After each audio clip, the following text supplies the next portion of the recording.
ਪੰਜਾਬੀ ਕਹਾਣੀ ਸੱਦਰ। ਮਹੀਨੇ ਦੇ ਅਖੀਰ ਤੇ ਜਦੋਂ ਮੌਹਰਾ ਖਾਨ ਨੂੰ ਵੀ ਕੁਝ ਨਾ ਬਚਦਾ, ਬਸ਼ੀਰ ਨੂੰ ਹੀਰਾ ਮੰਡੀ ਦੇ ਭਾਵੇ ਚੇਤੇ ਆਉਣ ਲੱਗ ਪੈਂਦੇ। ਇਹ ਭਾਵੇ ਉਹਨੇ ਆਪਣੀ ਹਯਾਤੀ 'ਚ ਪਹਿਲੀ ਤੇ ਅਖੀਰੀ ਵਾਰੀ ਕੁਝ 6 ਕੁ ਵਰੇ ਪਹਿਲਾਂ ਖਾਧੇ ਸਨ, ਪਰ ਉਹਨਾਂ ਦਾ ਸਵਾਦ ਜਿਵੇਂ ਉਹਦੇ ਤਾਲੂ ਨਾਲ ਹੀ ਚੰਬੜ ਕੇ ਰਹਿ ਗਿਆ ਸੀ। ਚੇਤੇ ਆਉਂਦਿਆਂ ਉਹਦੀ ਜਿਭ ਤਾਲੂ ਨਾਲ ਲੱਗਣ ਲੱਗ ਪੈਂਦੀ। ਉਹਦੇ ਤੋਂ ਧਣੀਏ ਗੰਢੇ ਨਾਲ ਰੋਟੀ ਲੰਘਾਣੀ ਔਖੀ ਹੋ ਜਾਂਦੀ ਤੇ ਰਾਤ ਨੂੰ ਮੰਜੀ ਉੱਤੇ ਪਿਆ ਉਹ ਕਈ ਵਾਰੀ ਹੀਰਾ ਮੰਡੀ ਅੱਪੜ ਕੇ ਭਾਵੇ ਖਾਣ ਲੱਗ ਪੈਂਦਾ। ਸਵੇਰੇ ਉੱਠ ਕੇ ਉਹ ਹਰ ਵਾਰੀ ਆਪਣੇ ਆਪ ਨੂੰ ਪੱਕੀ ਕਰਦਾ, ਲੈ ਬਈ ਬਸ਼ੀਰ ਮੁਹੰਮਦਾ, ਹੁਣ ਪਹਿਲੀ ਤਾਂ ਤਨਖਾਹ ਮਿਲੀ ਤਾਂ ਪਹਿਲਾ ਕੰਮ ਇਹ ਭਾਵੇ ਖਾਣ ਵਾਲਾ ਹੀ ਕਰਨਾ। ਘਰਦਿਆਂ ਨੂੰ ਸ਼ਕਲ ਮੋੜੀ ਵਿਖਾਣੀ। ਹਰ ਮਹੀਨੇ ਦੀ ਪਹਿਲੀ ਆਉਂਦੀ ਤਾਂ ਤਨਖਾਹ ਬੋਝੇ 'ਚ ਪਾਉਂਦਿਆਂ ਸਾਰ ਭਾਵੇ ਖਾਣ ਦਾ ਖਿਆਲ ਉਹਦੇ ਦਿਲੋਂ ਇੰਜ ਉੱਡ ਜਾਂਦਾ ਜਿਵੇਂ ਕੱਪੜੇ ਦਾ ਕੱਚਾ ਰੰਗ ਪਹਿਲੇ ਤੋਂ ਹੀ ਉਡਾਰ ਹੋ ਜਾਂਦਾ ਹੈ। ਉਹਦੇ ਆਲ ਦੁਆਲਿਓਂ ਕਈ ਸੱਪ ਜਿੱਬਾਂ ਕੱਢਦੇ ਸ਼ੂਕਾਂ ਮਾਰਦੇ ਨਿਕਲ ਆਉਂਦੇ। ਉਹ ਇਹਨਾਂ ਤੋਂ ਬਚਣ ਲਈ ਝੱਟ ਆਪਣਾ ਆਪ ਬੁਰਕੀਆਂ ਕਰਕੇ ਵੰਡਣ ਲੱਗ ਪੈਂਦਾ ਤੇ ਉੜਕ ਉਹ ਫਿਰ ਅਖੀਰਲੀਆਂ ਤਰੀਕਾਂ ਵਰਗਾ ਹੀ ਹੋ ਜਾਂਦਾ। ਵੇਲੇ ਦਾ ਵੇਲਾ, ਸਖਣੇ ਦਾ ਸਖਣਾ। ਉਹਦੀ ਜਿਭ ਉਂਝੀ ਪਹਿਲਾਂ ਵਾਂਗੂ ਉਹਦੇ ਤਾਲੂ ਨਾਲ ਲੱਗੀ ਰਹਿ ਜਾਂਦੀ।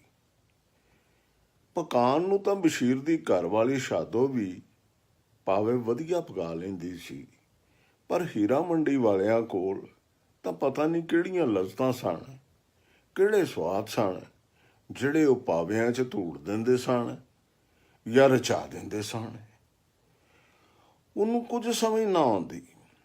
ਇੱਕ ਦੋ ਵਾਰੀ ਬਸ਼ੀਰ ਦਾ ਢਾਂਗ ਲੱਗਾ ਤੇ ਉਸਨੇ ਸ਼ਾਦੋ ਨੂੰ ਭਾਵੇ ਘਰ ਲਿਆ ਦਿੱਤੇ। ਉਸ ਵਿਚਾਰੀ ਨੇ 3 ਦਿਨਾਂ ਦਾ ਬਾਲਣ ਇੱਕੋ ਡੰਗ ਫੂਕ ਕੇ ਭਾਵੇ ਪਕਾਏ ਤੇ ਫਿਰ ਬੜੇ ਚਾਅ ਨਾਲ ਬਸ਼ੀਰ ਅੱਗੇ ਧਰ ਕੇ ਉਹਦਾ ਮੂੰਹ ਵਾਚਣ ਲੱਗੀ ਜਿਵੇਂ ਪੁੱਛ ਰਹੀ ਹੋਵੇ, ਦੱਸਾਂ ਭਲਾ ਕਿਹੜੀ ਲਜ਼ਤ, ਕਿਹੜਾ ਸਵਾਦ ਨਹੀਂ ਇਹਨਾਂ ਵਿੱਚ। ਪਰ ਉਹ ਖਾਂਦਾ ਹੋਇਆ ਚੁੱਪ ਹੀ ਕਰ ਰਿਹਾ। ਵਿੱਚ ਕਿਸੇ ਵੇਲੇ ਉਸ ਚੋਰੀ ਅੱਖੀਂ ਸ਼ਾਦੋ ਵੱਲ ਵੇਖਿਆ ਵੀ। ਸ਼ਾਦੋ ਨੂੰ ਇਹੋ ਹੀ ਲੱਗਾ ਜਿਵੇਂ ਬਸ਼ੀਰ ਉਹਦੀ ਸੋਭਾ ਮੂੰਹ ਕਰਨ ਤੋਂ ਝਕਦਾ ਹੋਵੇ। ਅਸਲ ਵਿੱਚ ਉਹ ਵੀ ਸ਼ਾਦੋ ਦਾ ਦਿਲ ਤੋੜਨਾ ਨਹੀਂ ਸੀ ਚਾਹੁੰਦਾ। ਹਾਲਾਂ ਉਹਦੇ ਦਿਲ ਵਿੱਚ ਕਈ ਵਾਰ ਆਇਆ ਵੀ ਜੋ ਉਹਨੂੰ ਆਖ ਦੇਵੇ, ਨਹੀਂ ਸ਼ਾਦ, ਤੂੰ ਭਾਵੇਂ ਜੋ ਕੁਝ ਮਰਜ਼ੀ ਕਰ ਲੈ, ਤੇਰੇ ਤੋਂ ਉਹ ਗੱਲ ਕਦੀ ਨਹੀਂ ਬਣਨੀ, ਉਹ ਲਜ਼ਤਾਂ ਤੇਰੇ ਹੱਥ ਵਿੱਚ ਕਦੀ ਨਹੀਂ ਆ ਸਕਣੀਆਂ। ਪਰ ਉਹਨੇ ਰੋਟੀ ਦੀ ਬੁਰਕੀ ਨਾਲ ਹਰ ਵਾਰੀ ਇਸ ਗੱਲ ਨੂੰ ਮੁੜ ਕੇ ਜਿਭ ਤੋਂ ਢਿੱਡ ਵੱਲ ਤਲਕਾ ਛੱਡਿਆ। ਅਸਲ ਵਿੱਚ ਉਹਨੂੰ ਆਪਣੀ ਘਰਵਾਲੀ ਦੇ ਦਿਲ ਦਾ ਖਿਆਲ ਵੀ ਬੜਾ ਰਹਿੰਦਾ ਸੀ। ਉਹ ਬਸ਼ੀਰ ਦੇ ਸਕੇ ਮਾਮੇ ਦੀ ਧੀ ਸੀ। ਉਸ ਮਾਮੇ ਦੀ ਜਿਹੜਾ ਉਹਨੂੰ ਮਾਂ ਮੀਟਰ ਨੂੰ ਪਿੰਡੋਂ ਸ਼ਹਿਰ ਲੈ ਆਇਆ ਸੀ ਤੇ ਮਾਂ ਬਣ ਕੇ ਜਿਹਨੇ ਉਹਨੂੰ ਪਾਲਿਆ ਸੀ ਤੇ ਪਿਓ ਬਣ ਕੇ 10 ਜਮਾਤਾਂ ਪੜ੍ਹਾਇਆ ਵੀ ਸੀ। ਆਪੋਂ ਉਹ ਕੋਈ ਸੌਖਾ ਬੰਦਾ ਨਹੀਂ ਸੀ। ਦਫ਼ਤਰ 'ਚ ਮਾੜਾ ਜਿਹਾ ਚਪੜਾਸੀ ਸੀ ਤੇ ਢੇਰ ਸਾਰੀ ਯਾਲਦਾਰੀ। ਧੀਆਂ ਤੇ ਰੱਬ ਨੇ ਇੰਜ ਸੀ ਜਿਵੇਂ ਉਹਦੇ ਉੱਤੇ ਅਸਮਾਨ ਪਾੜ ਕੇ ਪਰਾਗੇ ਦਾ ਪਰਾਗਾ ਸੁੱਟ ਦਿੱਤੀਆਂ ਸਨ ਇੱਕੋ ਵਾਰੀ। ਪੁੱਤਰ ਹੈ ਨਹੀਂ ਸੀ, ਇਸ ਕਰਕੇ ਉਹਨੇ ਭਣੇਵੇਂ ਨੂੰ ਪੁੱਤਰਾਂ ਵਾਂਗ ਚੋਚਲੇ ਕਰਕੇ ਹੀ ਪਾਲਿਆ ਪੜ੍ਹਾਇਆ ਸੀ। ਨੌਕਰੀਓਂ ਰਿਟਾਇਰ ਹੋਇਆ ਤੇ ਬਸ਼ੀਰ ਨੂੰ ਆਪਣੀ ਥਾਵੇਂ ਨੌਕਰ ਕਰਾ ਦਿੱਤਾ। ਨਾਲੇ ਸਭ ਤੋਂ ਨਿੱਕੀ ਕੁੜੀ ਦਾ ਸਾਕ ਵੀ ਦੇ ਦਿੱਤਾ। ਇਹ ਸਭ ਤੋਂ ਨਿੱਕੀ ਕੁੜੀ ਤੇ ਸ਼ਾਦੋ ਸੀ। ਮੋਏ ਮਾਮੇ ਦੀ ਸਭ ਤੋਂ ਵੱਧ ਲੁੱਡੀ ਧੀ ਉਹਦੀ ਘਰਵਾਲੀ ਉਹਦੇ ਨਿੱਕੇ ਨਿੱਕੇ 2 ਬਾਲਾਂ ਦੀ ਮਾਂ। ਫਿਰ ਉਹਨੂੰ ਉਹ ਚੰਗੀ ਵੀ ਤਾਂ ਬੜੀ ਲੱਗਦੀ ਸੀ। ਕਿੰਨਾ ਚਿਰ ਉਹ ਸੁਪਨਿਆਂ 'ਚ ਉਹਨੂੰ ਸਜਾਉਂਦਾ ਤੇ ਰਝਾਉਂਦਾ ਰਿਹਾ ਸੀ, ਪਰ ਕਦੀ ਉਹਨੇ ਉਹਨੂੰ ਇਹ ਨਹੀਂ ਸੀ ਆਖਿਆ ਕਿ ਉਹ ਉਹਦੇ ਬਾਝੋਂ ਨਹੀਂ ਰਹਿ ਸਕਦਾ। ਪਰ ਤੱਕਦਾ ਹਮੇਸ਼ਾ ਇੰਝ ਹੀ ਹੁੰਦਾ ਸੀ ਜਿਵੇਂ ਇਹੋ ਕੁਝ ਉਹਨੂੰ ਆਖ ਰਿਹਾ ਹੋਵੇ। ਸ਼ਾਦੋ ਵੀ ਅੱਗੋਂ ਉਹਨੂੰ ਇਹੋ ਪੱਕ ਕਰਾਂਦੀ ਵਿਖਾਲੀ ਦਿੰਦੀ। ਉਹ ਗੱਲਾਂ ਕਰਦਿਆਂ ਕਦੀ ਉਹਨੂੰ ਏਡੀ ਭਰਵੀਂ ਨਿਗਾਹ ਨਾਲ ਤੱਕ ਛੱਡਦੀ ਜਿਵੇਂ ਉਹਨੂੰ ਸਾਰੇ ਦੇ ਸਾਰੇ ਨੂੰ ਅੱਖਾਂ ਦੀਆਂ ਪੁਤਲੀਆਂ 'ਚ ਛਿੱਕ ਕੇ ਸਾਂਭ ਰਹੀ ਹੋਵੇ। ਬਸ਼ੀਰ ਦੇ ਮਾਮੇ ਨੂੰ ਵੀ ਜਿਵੇਂ ਅੰਦਰੇ ਅੰਦਰ ਇਸ ਗੁੱਝੀ ਕਾਰ ਦੀ ਡੂੰਘੀ ਸਾਰ ਸੀ। ਇਸ ਕਰਕੇ ਹੀ ਉਹਨੇ ਬਸ਼ੀਰ ਦੇ ਨੌਕਰ ਹੁੰਦਿਆਂ ਸਾਰ ਸ਼ਾਦੋ ਦਾ ਹੱਥ ਉਹਦੇ ਹੱਥ ਵਿੱਚ ਦੇ ਦਿੱਤਾ ਸੀ। ਉਦੋਂ ਸ਼ਾਦੋ ਦੀ ਮਾਂ ਨੂੰ ਮੋਇਆ ਦੂਜਾ ਵਰਾ ਪਿਆ ਹੁੰਦਾ ਸੀ। ਕਿਸੇ ਕਿਸੇ ਵੇਲੇ ਬਸ਼ੀਰ ਨੂੰ ਆਪਣੇ ਤੇ ਸ਼ਾਦੋ ਵਿਚਕਾਰ ਇੱਕ ਅਜੀਬ ਜਿਹੀ ਸਾਂਝ ਵੀ ਜਾਪਦੀ। ਉਹ ਸਾਰਾ ਦਿਨ ਦਫ਼ਤਰ ਵਿੱਚ ਨਿੱਕੇ ਨਿੱਕੇ ਕੰਮ ਕਰਦਾ ਰਹਿੰਦਾ ਸੀ, ਕਦੀ ਅੰਦਰ ਕਦੀ ਬਾਹਰ, ਤੇ ਸ਼ਾਦੋ ਸਾਰਾ ਦਿਨ ਘਰ ਵਿੱਚ ਉਂਝ ਹੀ ਰੁੱਝੀ ਰਹਿੰਦੀ ਸੀ। ਬਸ਼ੀਰ ਨੂੰ ਜਾਪਦਾ ਜਿਵੇਂ ਉਹ ਦੋਵੇਂ ਜੀ ਨੌਕਰ ਸਨ। ਉਹ ਆਪੋ ਨੌਕਰ ਤੇ ਉਹ ਨੌਕਰਾਣੀ। ਫਿਰ ਇਹ ਸਾਂਝ ਇਸ ਖਿਆਲ ਨਾਲ ਅਸਾਂਝ ਵਿੱਚ ਵਟ ਜਾਂਦੀ। ਉਹ ਦਫ਼ਤਰ ਵਿੱਚ ਬਾਊਆਂ ਤੇ ਅਫਸਰਾਂ ਦੇ ਕੰਮ ਕਰਦਾ ਸੀ ਤੇ ਸ਼ਾਦੋ ਘਰ ਵਿੱਚ ਉਹਦਾ ਤੇ ਉਹਦੇ ਬਾਲਾਂ ਦਾ ਕੰਮ ਕਰਦੀ ਸੀ। ਉਹਨੂੰ ਆਪਣਾ ਆਪ ਸ਼ਾਦੋ ਤੋਂ ਭਾਰਾ ਜਾਪਣ ਲੱਗ ਪੈਂਦਾ ਤੇ ਇਹਨਾਂ ਘੜੀਆਂ 'ਚ ਕਿਸੇ ਨਾ ਕਿਸੇ ਗੱਲ ਤੋਂ ਉਹਨਾਂ ਦੋਵਾਂ ਦਾ ਆਪੋ ਵਿੱਚ ਇੱਟ ਖੜਕਾ ਹੋਣ ਲੱਗ ਪੈਂਦਾ। ਬਸ਼ੀਰ ਉਹਨੂੰ ਬਾਊਆਂ ਤੇ ਅਫਸਰਾਂ ਵਾਂਗ ਹੀ ਹੁਕਮ ਚਾੜਨ ਤੇ ਝਾੜਾਂ ਪਾਉਣ ਲੱਗਦਾ। ਇਹਦੇ ਤੇ ਸ਼ਾਦੋ ਦਾ ਪਾਰਾ ਵੀ ਚੜ ਜਾਂਦਾ। ਉਹ ਖਸਮ ਨੂੰ ਤਾਂ ਕੁਝ ਨਾ ਆਖਦੀ, ਪਰ ਕਿਸੇ ਨਾ ਕਿਸੇ ਪੱਜ ਬਾਲਾਂ ਨੂੰ ਚੰਗਾ ਬਣਾ ਕੇ ਦੱਸਦੀ। ਚੰਗੀ ਰੱਜ ਕੇ ਤਸੜੀ ਲਾਂਦੀ ਤੇ ਪੂਰੇ ਘਰ 'ਚ ਰੌਲ ਗੋਲਾ ਪੈ ਜਾਂਦਾ। ਉਸ ਵੇਲੇ ਬਸ਼ੀਰ ਨੂੰ ਆਪਣੀ ਬੁੱਲ ਖੁੜਕਦੀ ਤੇ ਉਹ ਮਾਫੀਆਂ ਮੰਗ ਕੇ ਸ਼ਾਦੋ ਨੂੰ ਰਾਜ਼ੀ ਕਰਦਾ। ਸ਼ਾਦੋ ਵੀ ਕੁਝ ਚਿਰ ਮਗਰੋਂ ਵਰੀਚ ਜਾਂਦੀ। ਹੀਰਾ ਮੰਡੀਓਂ ਭਾਵੇ ਖਾਣ ਦੀ ਸਦਰ ਨਾਲ ਪਿੜਦਿਆਂ ਬਸ਼ੀਰ ਦੇ ਦਿਹਾੜੇ ਲੰਘ ਰਹੇ ਸਨ। ਇਸ ਵਾਰ ਸਿਆਲਾਂ ਵਿੱਚ ਤਾਂ ਪਾਵਿਆਂ ਦੀ ਸਿੱਕ ਨੇ ਉਹਨੂੰ ਅਸਲੋਂ ਹੀ ਨਪੀੜ ਕੇ ਧਰ ਛੱਡਿਆ। ਖਬਰੇ ਐਤਕੀ ਪਾਲਾ ਚੋਖਾ ਪੈ ਰਿਹਾ ਸੀ, ਤਾਂ ਕਰਕੇ ਉਹ ਦਫ਼ਤਰ 'ਚ ਪਲ ਦੋ ਪਲ ਲਈ ਸਟੂਲ ਉੱਤੇ ਸਾਹ ਲੈਣ ਲਈ ਬੈਠਦਾ ਤੇ ਹੀਰਾ ਮੰਡੀ ਦੀਆਂ ਰੌਣਕਾਂ ਛੱਪੜ ਜਾਂਦਾ। ਮਾਝੇ ਪਾਵੇ ਵਾਲੇ ਦੀ ਹੱਟੀ 'ਚ ਜਾ ਵੜਦਾ। ਉਹਨੂੰ ਆਪਣੇ ਦੁਆਲੇ ਮੇਜ਼ਾਂ ਕੁਰਸੀਆਂ 'ਤੇ ਬੈਠੇ ਪਾਵੇ ਖਾਂਦੇ ਬੰਦਿਆਂ ਦਾ ਨਿੱਘ ਪਿੰਡੇ ਵਿੱਚ ਰਚਦਾ ਮਹਿਸੂਸ ਹੁੰਦਾ। ਉਹ ਹੱਥ ਵਿੱਚ ਤਿਲਾਂ ਵਾਲਾ ਕੁਲਚਾ ਫੜ ਕੇ ਆਪਣੇ ਸਾਹਮਣੇ ਪੈ ਪਾਵਿਆਂ ਦੇ ਭਰੇ ਪਿਆਲੇ ਵਿੱਚੋਂ ਕੁੰਡਲ ਬਣ ਉਤਾਨ ਉੱਠਦੀ ਭਾਫ ਨੂੰ ਤੱਕਦਾ। ਪਰ ਜਿਹੜੇ ਵੇਲੇ ਕੁਲਚਾ ਤਰੋੜ ਕੇ ਬੁਰਕੀ ਲਾਵਣ ਲਈ ਹੱਥ ਪਿਆਲੇ ਵੱਲ ਵਧਾਉਂਦਾ, ਉਹਨੂੰ ਕਿਸੇ ਨਾ ਕਿਸੇ ਬਾਹੂ ਦੀ ਆਵਾਜ਼ ਥੌੜੇ ਵਾਂਗ ਆਪਣੇ ਤਾਲੂ ਤੇ ਵੱਜਦੀ ਜਾਪਦੀ ਤੇ ਉਹ ਆਪਣੀ ਥਾਂ ਹੜਬੜਾ ਕੇ ਇੰਝ ਉੱਠਦਾ ਕਿ ਡਿੱਗਦਾ ਡਿੱਗਦਾ ਮਸਾਂ ਬਚਦਾ। ਕਾਗਜ਼ਾਂ ਤੇ ਫਾਈਲਾਂ ਦੇ ਹੜ ਵਿੱਚ ਡੁੱਬਦੇ ਤਰਦੇ ਬਾਬੂ ਉਹਦੇ ਇਸ ਹਾਲ ਨੂੰ ਵੇਖ ਕੇ ਵਰਾਛਾਂ ਟੱਡ ਕੇ ਹੱਸਣ ਲੱਗ ਪੈਂਦੇ।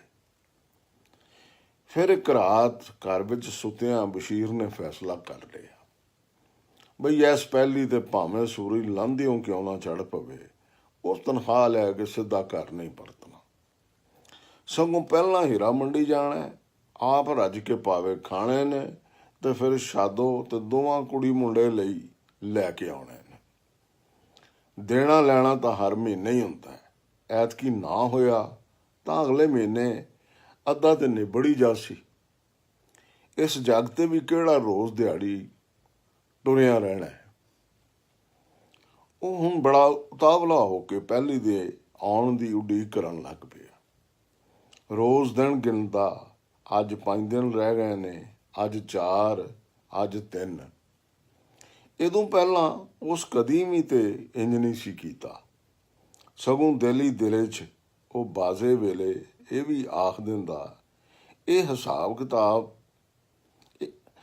ਦਿਹਾੜਾ ਹੋਰ ਅੱਗੇ ਹੀ ਟੁਰ ਜਾਵੇ ਤਾਂ ਚੰਗਾ ਹੋਵੇ। ਫਿਰ ਪਹਿਲੀ ਦੇ ਆਉਣ ਵਿੱਚ ਬਸ ਰਾਤ ਦੀ ਰਾਤ ਹੀ ਰਹਿ ਗਈ। ਉਹ ਰਾਤ ਉਹਦੇ ਤੋਂ ਲੰਘਾਇਆ ਨਹੀਂ ਸੀ ਲੰਘਦੀ। ਉਹ ਕਦੀ ਭਾਵੇ ਖਾਣ ਜਾ ਰਿਹਾ ਹੈ, ਕਦੀ ਭਾਵੇ ਲੈ ਕੇ ਘਰ ਨੂੰ ਪਰਤ ਰਿਹਾ ਹੈ, ਕਦੀ ਬਾਲਾਂ ਨੂੰ ਤੇ ਸ਼ਾਦੋ ਨੂੰ ਭਾਵੇਂ ਖਾਂਦਿਆਂ ਵੇਖ ਰਿਹਾ ਹੈ। ਫਿਰ ਉਹਦਾ ਧਿਆਨ ਸ਼ੂਕ ਦੇ ਸੱਪਾਂ ਵੱਲ ਚਲਾ ਗਿਆ। ਉਜਾੜਾਂ ਵਿੱਚ ਸੁੱਕੇ ਰੁੱਖਾਂ ਉੱਤੇ ਬੈਠੀਆਂ ਗਿਰਜਾਂ ਵਿਖਾਲੀ ਦੇਣ ਲੱਗੀਆਂ। ਉਹਨੂੰ ਆਪਣਾ ਆਪ ਰੇਤੇ ਉੱਤੇ ਡੱਠਾ ਦਿਸਿਆ। ਫਿਰ ਉਹਨੂੰ ਆਪਣੇ ਪਿੰਡੇ ਉੱਤੇ ਤ੍ਰਿੱਖੀਆਂ ਚੁੰਝਾਂ ਦੀ ਠੰਗੂਰ ਮਹਿਸੂਸ ਹੋਣ ਲੱਗ ਪਿਆ। ਦਿਨ ਚੜ੍ਹਨ ਵੇਲੇ ਕਿਤੇ ਉਹਦੀ ਮਸਾਂ ਅੱਖ ਲੱਗੀ ਤੇ ਉਹਨੂੰ ਸ਼ਾਦੋ ਨੇ ਉਠਾ ਦਿੱਤਾ। ਮੈਂ ਆਖਿਆ, ਅੱਜ ਦਫ਼ਤਰੋਂ ਖੈਰ ਏ? ਨਹੀਂ, ਉਸ ਹੌਲੀ ਜਿਹੀ ਆਖਿਆ ਤੇ ਛੇਤੀ ਨਾਲ ਦਫ਼ਤਰ ਜਾਣ ਦੀ ਤਿਆਰੀ ਕਰਨ ਲੱਗ ਪਿਆ। ਦਫ਼ਤਰ ਅਪੜਿਆ ਤੇ ਉਸ ਘੜੀ ਦੀ ਉਡੀਕ ਕਰਨ ਲੱਗ ਪਿਆ ਜਿਸ ਘੜੀ ਤਨਖਾਹ ਵੰਡੀ ਜਾਣੀ ਸੀ। ਸਾਰੇ ਬਾਬੂਆਂ ਦੇ ਭੁਗਤ ਜਾਣ ਪਿੱਛੋਂ ਓੜਕ ਉਹਦੀ ਵਾਰੀ ਆ ਗਈ। ਉਸ ਕੰਬਦੇ ਹੱਥਾਂ ਨਾਲ ਮੁਹੰਮਦ ਬਸ਼ੀਰ ਲਿਖਿਆ ਤੇ ਪੈਸੇ ਲੈ ਕੇ ਗਿਣੇ ਬਿਨਾਂ ਬੋਝੇ 'ਚ ਪਾ ਲਏ।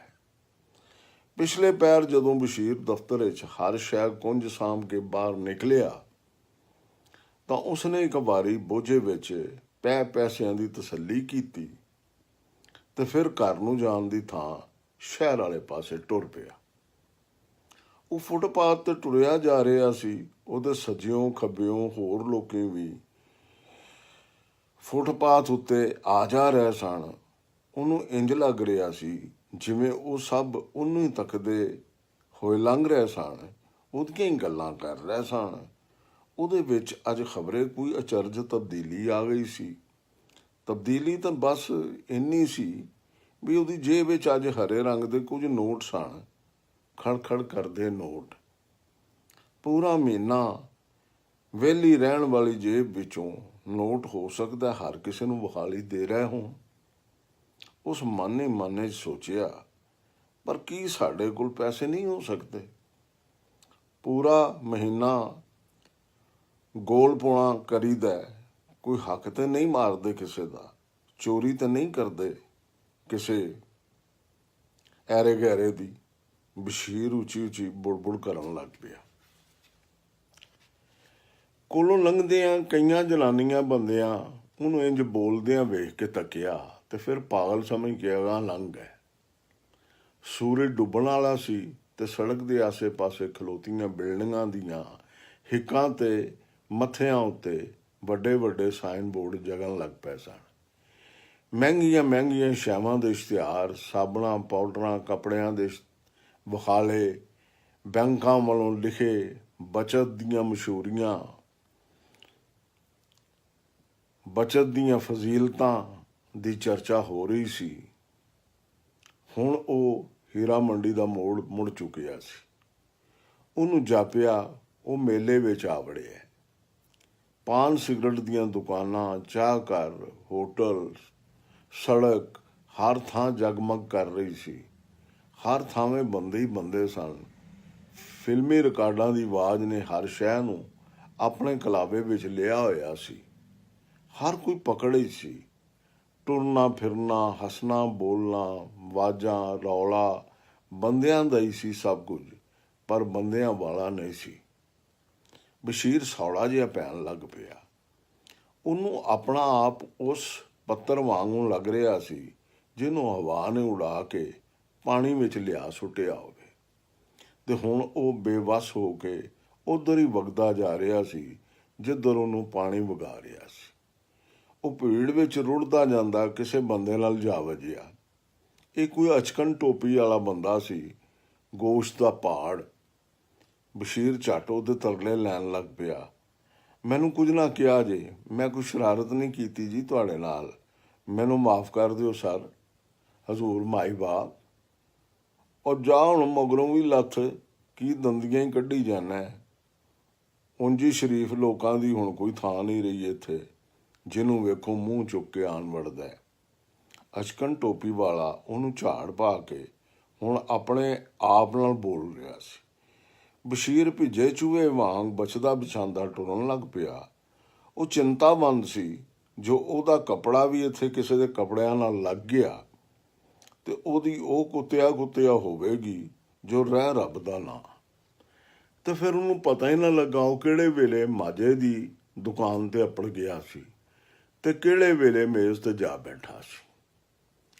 ਉਹ ਤੇ ਜਿਹੜੇ ਵੇਲੇ ਟੇਬਲ ਮੈਨ ਨੇ ਉਹਦੇ ਸਾਹਮਣੇ ਪਾਣੀ ਦਾ ਜੱਗ ਧਰ ਕੇ ਜ਼ੋਰ ਦੀ ਗਲਾਸ ਮਾਰਿਆ ਤਾਂ ਉਹਨੂੰ ਜਾਗ ਆਈ।